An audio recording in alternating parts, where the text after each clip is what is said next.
Bonjour à tous et bienvenue dans ce Swiss Bliss. Nous sommes le 24 juin 2022, une semaine à peu près, une semaine après l'annonce spectaculaire de monsieur Thomas Jordan par rapport à la hausse des taux en Suisse, qui sont donc passés, je le rappelle pour mémoire, de moins 0,75 à moins 0,25. On va y revenir tout à l'heure avec un petit commentaire global sur le sujet. Mais entre deux, ce qu'il faut retenir, c'est que pour l'instant, on a vécu une semaine un petit peu perturbée et focusée, si on peut s'exprimer ainsi, sur la thématique des taux d'intérêt de la Fed, puisqu'on a eu les témoignages de monsieur Powell, j'en ai beaucoup parlé dans les Morning Bull Live pendant toute la semaine. Et bien donc ça reste un petit peu la thématique principale du moment. Le SMI en a forcément été victime. Il s'est passé 2-3 trucs à l'intérieur du SMI. On va faire le bilan de tout ça, on va faire le point sur les taux d'intérêt en Suisse aussi également. On va évidemment parler de l'inflation. Bref, on fait un fast rewind sur ce qui s'est passé en Suisse durant la semaine dernière. On en parle pendant les 25 prochaines minutes. Et le Swiss Bliss du 24 juin 2022, c'est tout de suite et c'est maintenant sur la chaîne YouTube de Swissquote francophone.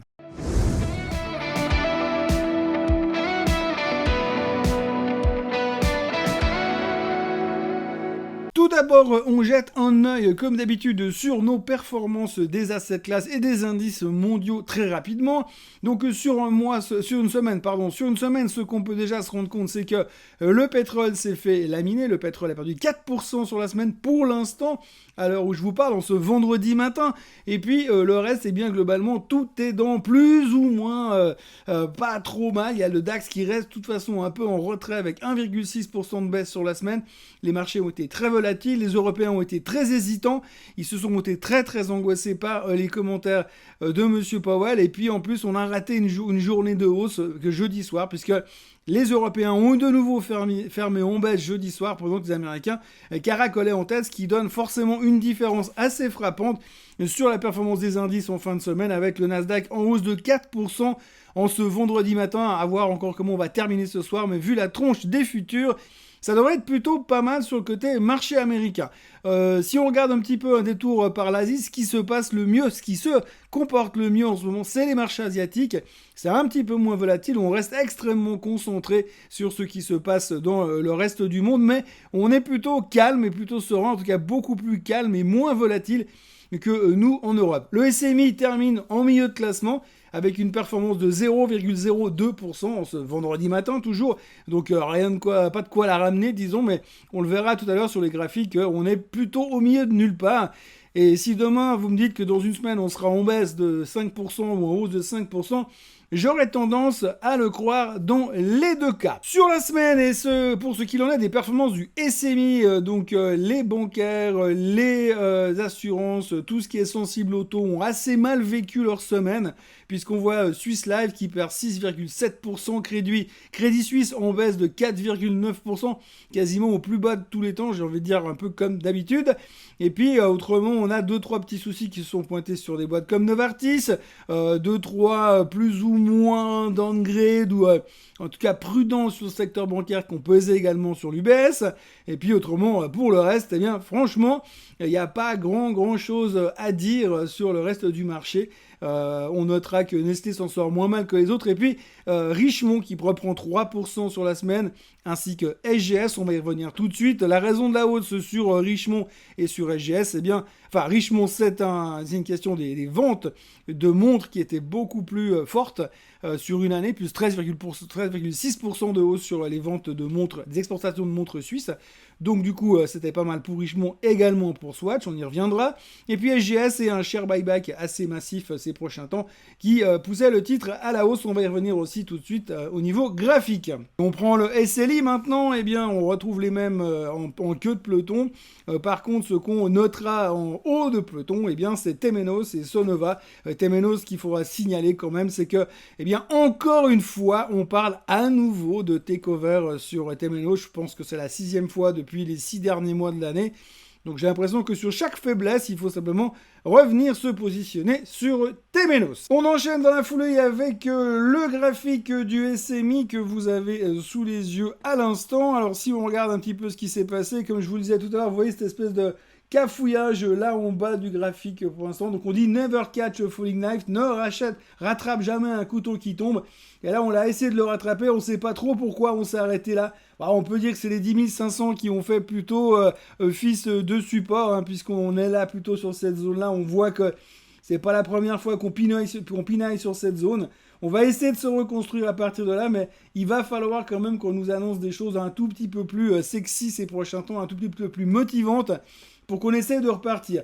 Autrement, ce qu'on notera quand même sur le graphique du SMI, c'est qu'on peut prolonger ce canal descendant gentiment, et on est toujours dedans. Donc maintenant, pour qu'on retrouve un peu des couleurs, il va falloir qu'on vienne recasser les 10 700 à la hausse sur le SMI pour espérer, entre vous et moi, qu'on puisse voir à un moment donné ce marché repartir en direction de beaucoup plus haut, ce qui n'est pour l'instant pas gagné du tout. Le SLI, donc le SLI, on le voit très clairement, hein, c'est exactement le même type de configuration. On est également revenu ici dans notre canal descendant sur le SMI qu'on retrouve très très bien sur le SLI, pardon. Il va falloir aller de nouveau espérer qu'on arrive à trouver un support. On a un support de toute façon autour des 1500 qui se situerait plus ou moins là. Mais là, la grande question là aussi, c'est est-ce qu'on peut repartir, recasser à la hausse? Est-ce qu'on va avoir le jus nécessaire pour repartir plus haut sur le SLI? La question se posera plutôt, j'ai envie de dire, par rapport à ce qui se passera sur les marchés américains principalement, puisque aujourd'hui, c'est ce qu'on regarde principalement, c'est ce qui se passe aux États-Unis, c'est comment se comporte le marché américain et que vont nous faire les ricains. Si maintenant les États-Unis arrivent à inverser la tendance, et bien nous, en tant que bons Suisses, pour ne pas déranger, on va suivre le mouvement et se coller au basque du marché américain et on pourra avoir notre rebond. Au cas où ça s'essoufflait, on lisait beaucoup aux États-Unis que si on n'arrivait pas à s'établir en fin de semaine ce soir au-dessus des 3800, eh bien on pourrait redescendre de nouveau, aller rechercher des éventuels plus bas. Donc on est un petit peu dans cette phase pivot pour voir dans quelle direction tout cela va se terminer. On attaque maintenant avec les titres individuels. On commence tout de suite avec SGS. Alors SGS, c'est pas un titre dont on parle souvent. Pour être très franc avec vous, je connais très mal ce titre. C'est un titre que j'ai jamais réussi à traiter dans ma vie.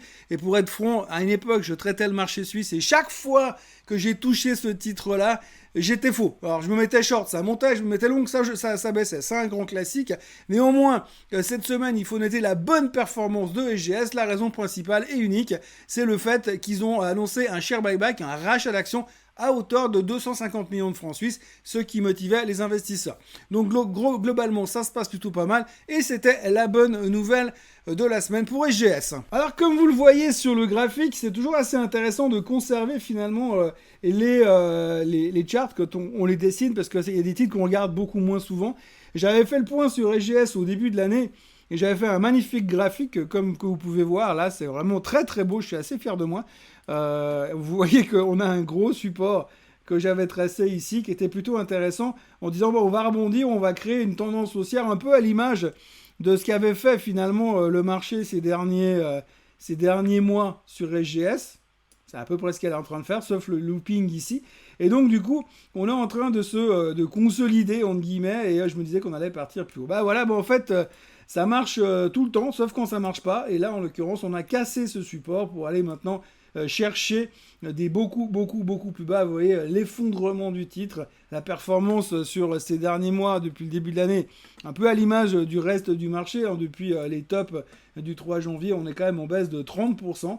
29% et 29,18% pour être très précis. Et donc du coup, eh bien, SGS est en train de rebondir aujourd'hui maintenant grâce à ce share buyback. La question qu'on peut se poser, c'est est-ce que c'est encore trop cher ou est-ce qu'on va effectivement commencer quelque chose de nouveau? Le seul point positif que j'arrive à tirer, c'est qu'on n'est pas allé plus bas, et pas encore, en tout cas que les plus bas de l'époque du Covid. Donc vous voyez on s'est arrêté avant. Donc là, il y a encore un petit peu d'espoir. Mais est-ce qu'il faut jouer le rebond? Ce sera la surprise de ces prochains temps. Parlons un petit peu du secteur bancaire. C'est assez rigolo parce qu'en ce moment, il y a pas mal de choses qui se disent. Alors, pas mal de titres bancaires étaient sous pression, en Suisse en particulier. Oui, puisqu'il paraît qu'on est le pays des banques. Et il semblerait que c'est à cause de l'effet hausse des taux. Alors moi, je sais pas. On m'a toujours dit de nouveau dans mes cours de finance quand j'étais jeune et petit. Je suis plus jeune et je suis toujours petit. Par contre, eh bien, on nous disait forcément quand les taux montent, c'est positif pour les banques. Et bien, en l'occurrence, les taux montent, mais visiblement, c'est plus aussi positif que ça.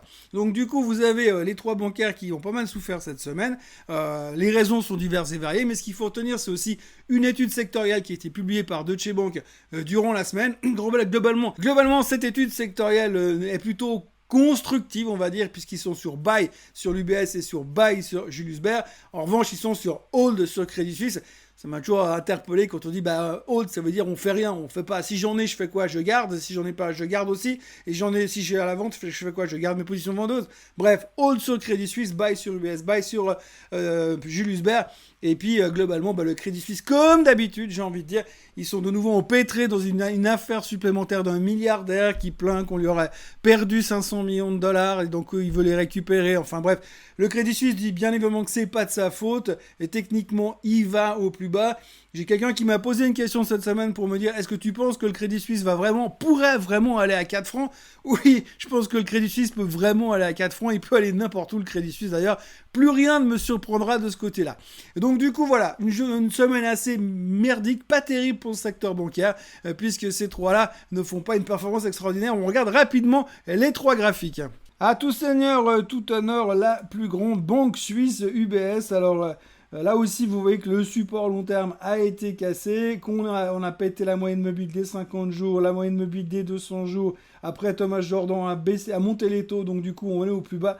On est à 15 francs sur l'UBS, ça me paraît pas non plus très très cher, mais enfin pour l'instant, quand ça veut pas, ça veut pas. On voit aussi qu'on est en train de préparer une dead cross, puisque la moyenne mobile des 50 jours et des 200 jours sont sur le point de se croiser, donc méfiance quand même.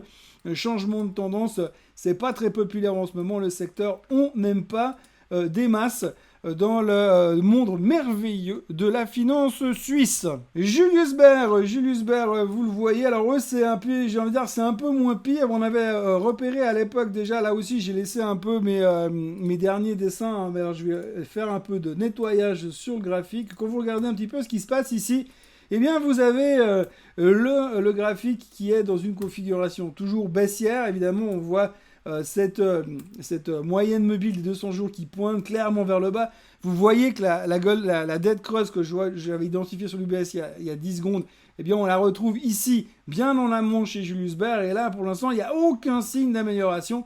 Le seul point, j'ai envie de dire, positif, c'est que pour le moment, je dis bien, eh bien, on a tenu, on guillemets, les plus bas à 43. Donc il y a une brève lueur d'espoir de dire que sur les extrêmes lows, on pourrait peut-être avoir un rebond. Mais franchement, quand on voit le comportement du secteur bancaire en Suisse en ce moment, il n'y a pas de quoi s'emballer. Il faudrait vraiment qu'on puisse repartir là-bas. Mais pour l'instant, je suis plutôt en wait and see sur Julius Baer. La banque à voile et à vapeur qui pour l'instant est dans une situation plus que critique, hein, comme on le disait tout à l'heure. Alors je vous passe les affaires et les casseroles en tout genre. Ce qu'il faut retenir aujourd'hui, c'est que le Crédit Suisse est en train de se traiter au plus bas des plus bas historiquement parlant. On n'a jamais vu l'action si basse. Vous voyez, on peut remonter assez loin. Il n'y a rien qui nous rappelle des souvenirs à ce niveau-là. On a cassé les supports, on a cassé les tendances. La tendance est toujours hyper bearish, puisqu'effectivement, on voit encore une fois que la moyenne mobile des 200 jours va dans cette direction. La moyenne mobile des 50 jours est encore plus écartée et pointe toujours vers le sud. Donc oui, réponse à la question de tout à l'heure, effectivement, ça paraît quand même assez possible qu'on puisse revenir en direction des 4 francs suisses. Il faudrait un changement de tendance radical, des nouvelles intéressantes pour changer la photo finish. On parlait de takeover, c'est quelque chose qui reste toujours d'actualité pour ce genre de boîte un peu dans une situation distress. Donc à surveiller peut-être, mais enfin c'est le seul truc qui pour l'instant donne envie d'espérer quelque chose sur le Crédit Suisse. Rien à signaler de spécial chez Roche. Par contre, Novartis a fait pas mal parler d'elle aujourd'hui, enfin cette semaine dans la presse.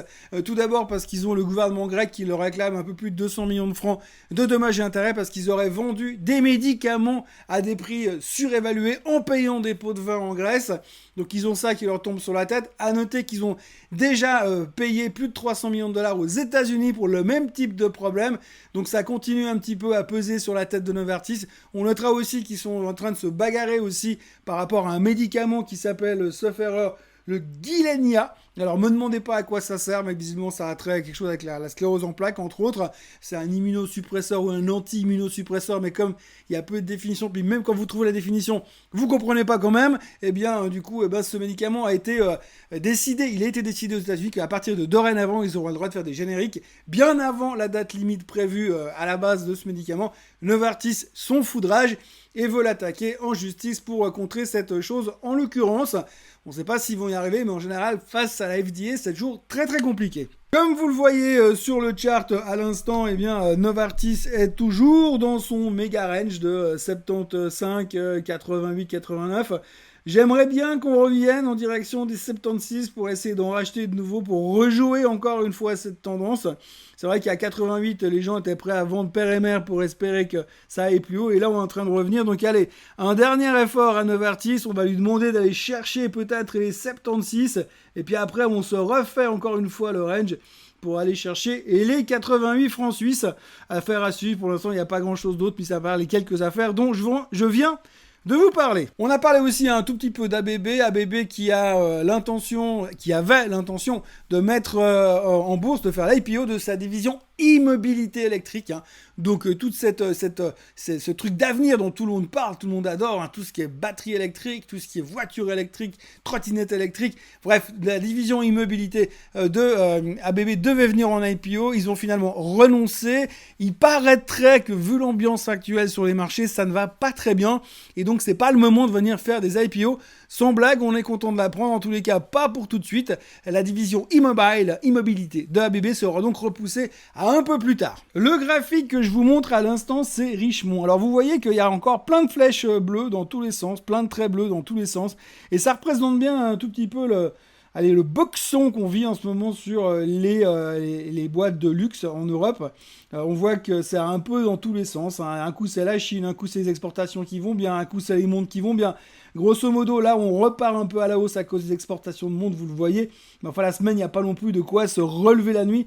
On voit qu'on essaye de reconstruire quelque chose, mais on va s'exciter sur Richemont quand on aura repassé au-dessus des 106. Pour l'instant, ça reste vraiment un espèce de truc au milieu de nulle part, qui est tellement conditionné au comportement de la Chine et d'autres trucs qu'il ne faut pas non plus trop s'emballer de ce côté-là. Et puis alors, je termine ma revue graphique de la semaine par Temenos. Donc je vous l'ai dit, depuis 2 jours, on parle de nouveau de takeover sur Temenos.